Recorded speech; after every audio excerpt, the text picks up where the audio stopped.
Hey guys, welcome back to the channel. I'm on the road today. Sorry about the movement. The GoPro don't want to stay up on the dash. New truck and all. The dealership armor all the dash pretty good. So, hey guys, welcome back to the channel. I'm on the road today. I'm headed from my hometown of Whitehouse, Texas to Granbury, Texas to pick up a new Kune Kune gilt for our homestead. We're going to be raising Kune Kune pigs. We've already got a male, which y'all seen, most people seen is Rip. He's a little over a year old. Then I guess what, about 2 months ago or so, we picked up Beth. My wife is doing the Yellowstone show theme for the names of the pigs, but Rip, he lives up to the name. He's a complete butthole, a-hole, not just a butthole, he's an a-hole. But this new female, this gilt we're getting, her name is going to be Monica, and we'll have 2 females and a male, and hopefully by spring of next year we'll have our first litter on the ground. We picked up Rip and Beth from the same breeder, but they're different bloodlines. They're not related any which way. She's been very helpful. She's been our mentor for these Kune Kunes because we love the Kune Kunes because they don't root up like a pig do. There's no holes rooted in the pasture or anything. They graze on grass like a cow does.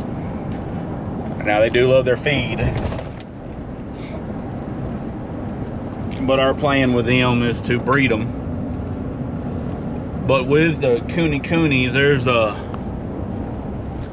breed standard, and ours are registered with AKKPS, American Kune Kune Pig Association.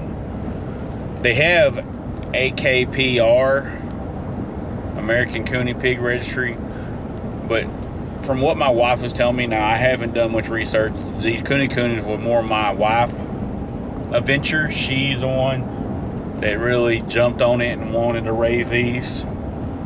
They're real long-haired, got wattles, short snout, but with that AKPR, or supposedly their guidelines and towards the breed standard is relaxed, according to my wife. Like I said, I haven't done much research into it. And with AKKPS, they've got more of a breed standard. They're kind of strict. They they want to have the even, I think it's the even number teats, wattles, and their height. You don't want them too tall. Their legs are supposed to be kind of short and stubby. They're supposed to be lower to the ground. And the pigs that the offsprings from the litter that don't meet AKKPS standards, most people sell as just regular pets or for meat. And we did buy one last year for meat, just because we was told that the Kune Kune pig, their meat marbles like a Black Angus. So we went down and we bought one to try it out, and we picked it up, I think February. We picked it up from the slaughter, and we haven't ate the pork chops yet, but we've ate the pork chop and the breakfast sausage, which I only got 5 pounds of the breakfast sausage made because wasn't sure how we was going to like the processors. We don't have all the equipment to process our pigs, or any animals. We're in the process of building all that up, getting all that equipment. So we took it to the local processor in town, which was $129 we brought it in alive. They dispatched him,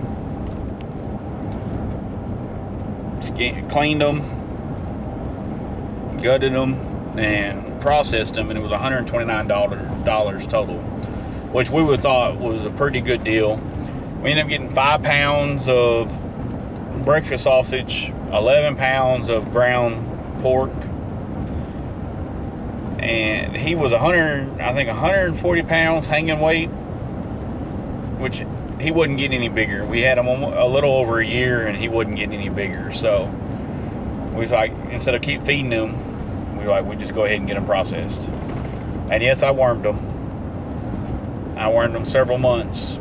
I don't know, about 6 months before we processed him, I wormed him because he wasn't really getting any bigger, and I was worried about it with the worms. And he still, after 6 months of being wormed, he was still being dewormed. He still wasn't getting any bigger. So we went ahead and just processed him. But the meat tastes really good. And with the Kune Kunes though, they're not really a meat pig because they take forever to grow. Like, I think he was a year and a half old before we took him to the slaughter, and he was only 140 hanging weight. Where most of your feeder pigs that you raise anywhere between 250 to 300 or so, maybe 350 when you take it, they call it market weight. When you take it to the processor or you process it yourself. Eventually I want to get into processing my own animals and everything like that, but that takes time and equipment and the setup. I don't have a place to actually room to process them. And I don't know, about 6-8 months ago, I helped Smith Family Ranch, which would be over here this way. Their YouTube channel. I helped them. They dispatched the pig, and we dipped it in boiling water and de-shedded it, and then we cut it up into the primal cuts, 6 different primal cuts. And he actually used a cool bot with a regular window unit and made a meat hanger, meat locker, whatever you want to call it. And it was like 27 degrees or something like that in there, which I'll right in here I'll show the video. It was a pretty cool process. I've never actually I've done deer, I've quartered deer, skinned deer and stuff like that, but I've never done a domestic pig. And so it was actually pretty cool to do it and see it done. And eventually I want to have my own cool room like that so you can age meat and everything. But y'all follow along. When I get there, I'll ask the lady if I can record or not. I just don't want to record and she not be okay with it. But if you haven't hit that subscribe button, please do. Hit that notification bell so you're notified of the uploads. Smash that like button and comment for all them YouTube analytics. And I will be back. Well, guys, I was excited about getting her. I didn't record me picking her up. But here's Monica, our new Kune Kune female to add to our homestead. A little gilt that we're going to be breeding in a year.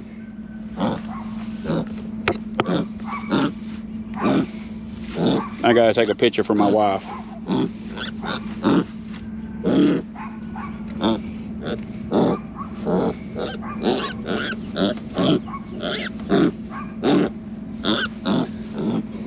Y'all follow along on this journey.